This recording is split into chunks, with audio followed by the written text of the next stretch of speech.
¿Qué tal, amigos de CINEGamers? Y bienvenidos a un nuevo video de Thronebreaker, The Witcher's Tales, con su buen amigo el Peter, que el día de hoy les trae el episodio número 70.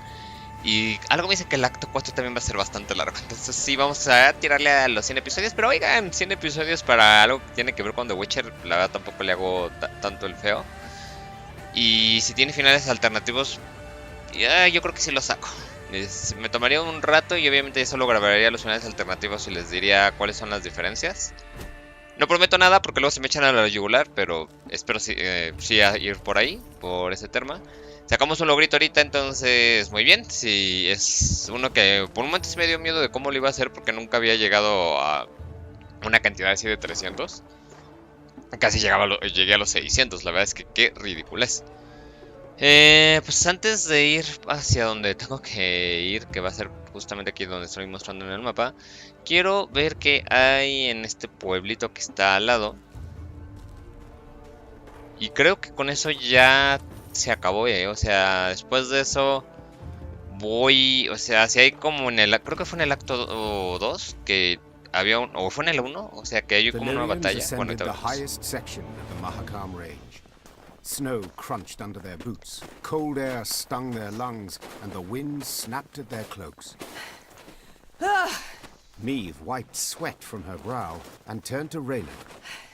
There! By the rocks! We shall... The rest of her words were drowned out by a powerful blast. The entire mountain rumbled with a low, vibrating roar. The sound grew louder, echoing off the rocks, splitting their ears. The Lyrians looked around, disoriented. Few heard Gabor's warning. Dinna just stand there! Get behind a rock! Quick! Hurry! Meve followed the dwarf's gaze and cried out in terror. The snow stuck to the mountainside had started to slide down the slope, sending up mists of icy dust.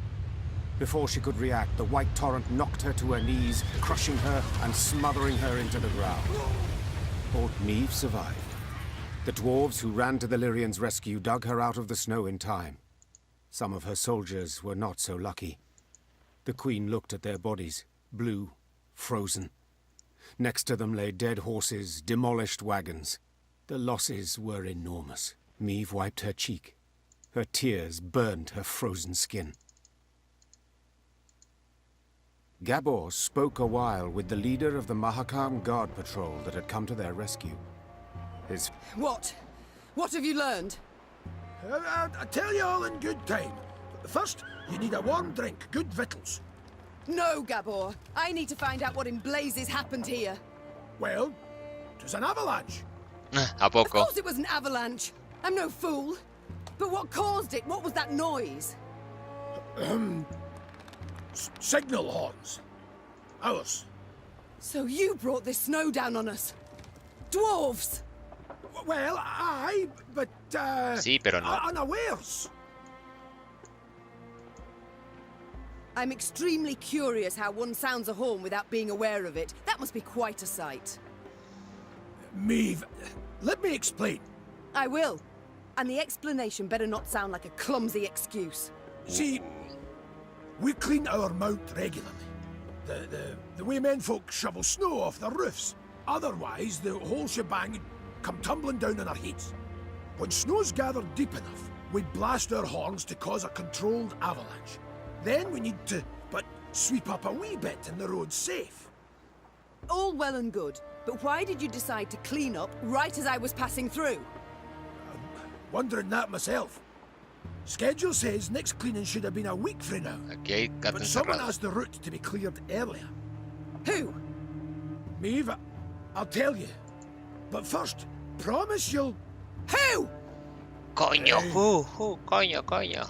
Ovain ep Clenvok, the Nilfgaardian emissary, must have found out you'd be going through. The bastard. Reynard! Reynard! Wait. I understand you're a wee bit upset, you've every right. But you'll never prove Ovain meant you harm. The sly weasel will make sure he didn't dirty his own paws. I've no such scruples. I'll find him and kill him. And then? How'd you tell that tale to Bruva? Meve, You're justly torped, but for the love, just this once, let it go. Or you'll leave my hackum with me a scrap to show for it. Moments later, scouts reported Ovain was camped to the north of the accident site. Meve had to decide how much she was willing to risk to get her revenge on the Imperial emissary.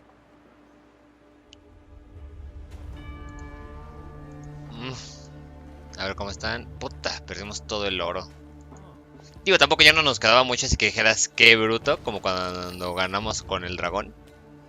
Y qué bueno que me lo gasté antes de esto.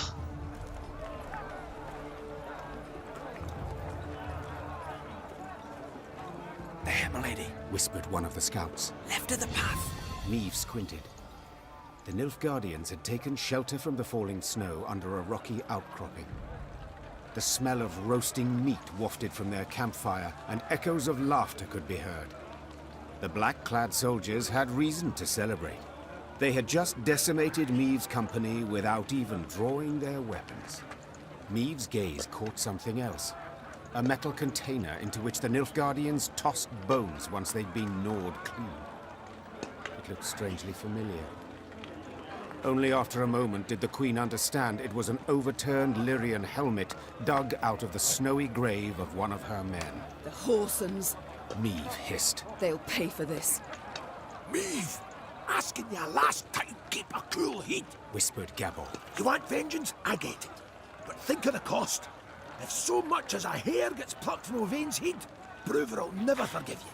And you can kiss any hope of aid goodbye. Silence followed, finally to be broken by one of the scouts. Milady, what's the order?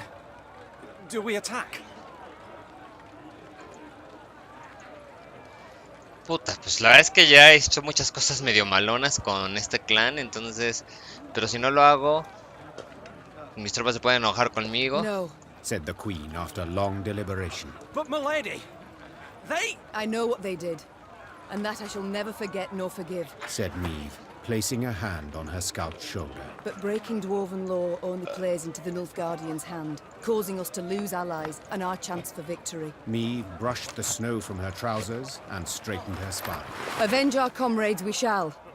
Not here, but in the fields of Lyria and Rivia. The Lyrians resumed their march with heavy, beleaguered steps. Their path still piled high with the snow brought down by the Nilfgaardians. Sí fue una decisión difícil. La verdad sí fue una decisión muy difícil.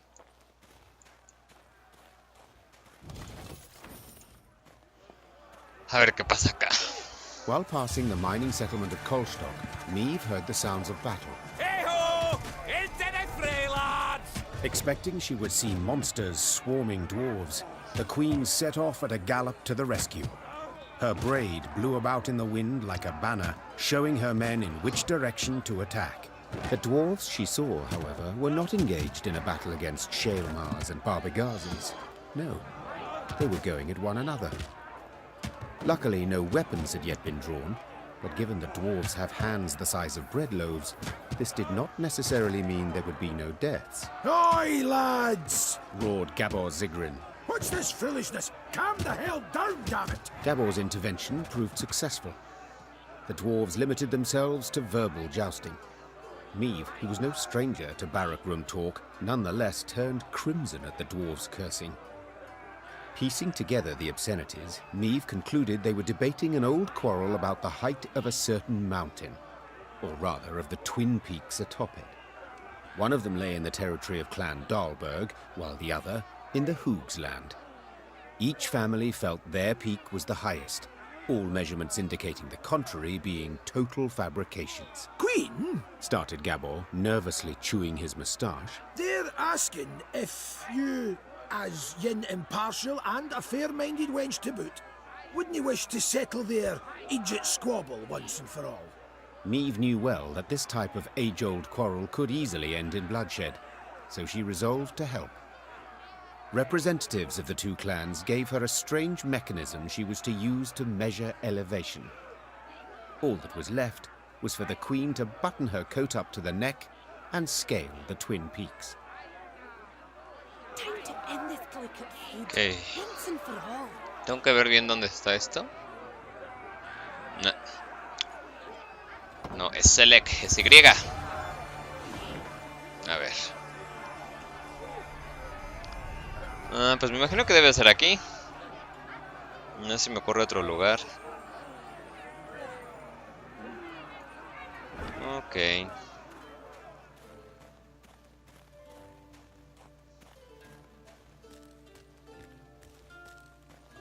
When she and her force had traveled half the way to the first, she heard a long roar that made snow shells detach and descend. Without waiting for her scouts to return with reports, Meve drew her sword.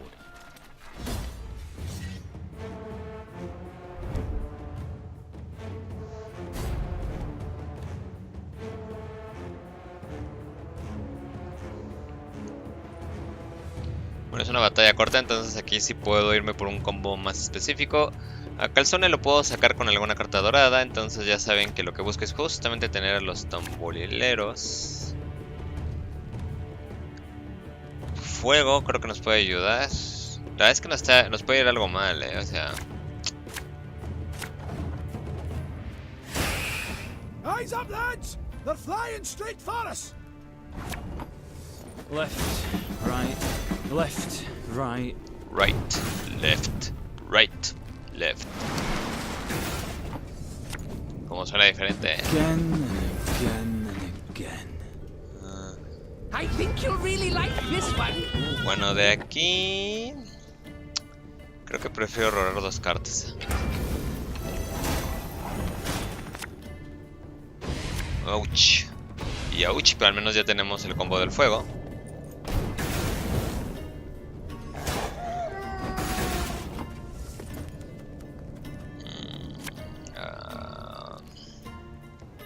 Catch!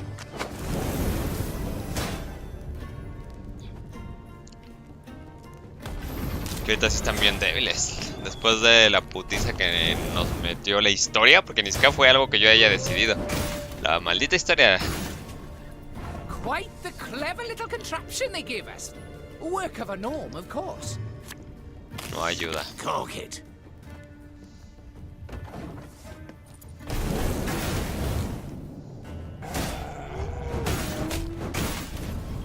Verga santa de Dios. O sea, estamos en ceros,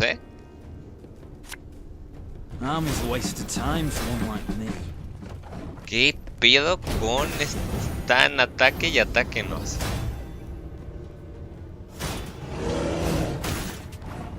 ¿En serio qué pedo? A ver. Vamos a hacer algo de daño aquí. Oh, bueno. A ver, tú aquí. Left, right, left, right. Lo único que me está gustando de todo este daño que nos están haciendo es que si nos dejan tirar a Isabel.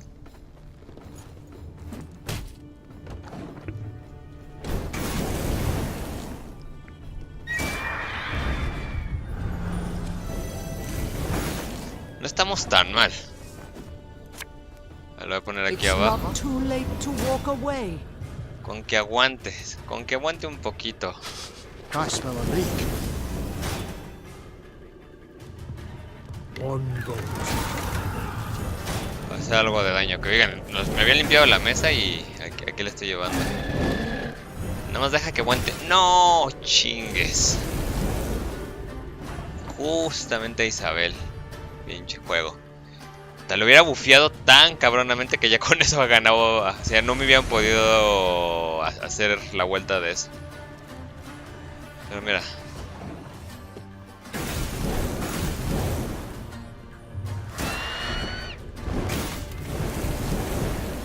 Afortunadamente el fuego sí está haciendo mucho daño. Creo que el fuego es lo que más nos va a ayudar en esta partida en particular.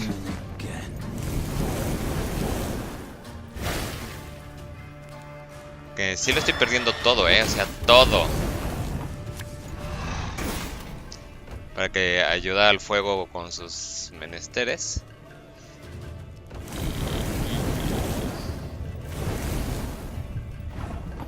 A ver a cuál bufea. Bueno.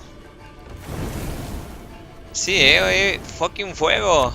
Fucking fuego. Y eso que la estábamos teniendo bien metida.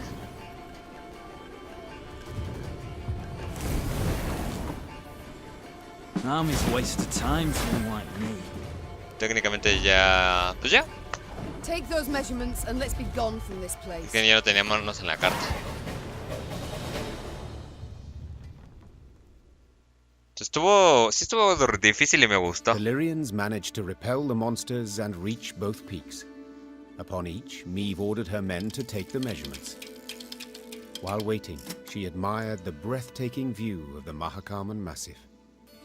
The dwarven contraption left no room for doubt. The peak within the Dahlberg clan territory was 2 feet higher than that within Hoog territory.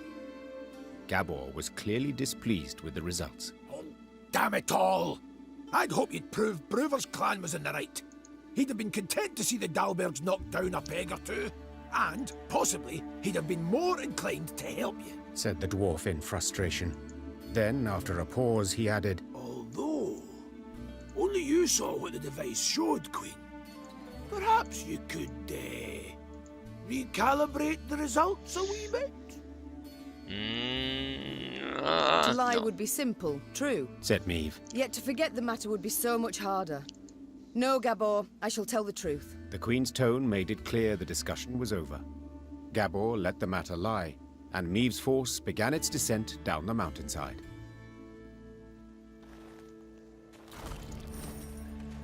Bueno, técnicamente ya solo voy a bajar a la montaña para ver qué dicen, pero ya acabé. Espero que les haya gustado el video. Si fue así, ya saben que ese like se agradece. Vamos a ver qué me dicen, pero yo ya me voy despidiendo. Así que los veo en la próxima. Bye bye. The dwarves of both clans had been waiting with bated breath for the expedition's return and report. As soon as Meve announced the results, the Dahlbergs rolled barrels of beer out into the square and began to celebrate. Naturally, the Hoogs were disappointed, yet they accepted Meve's results as final.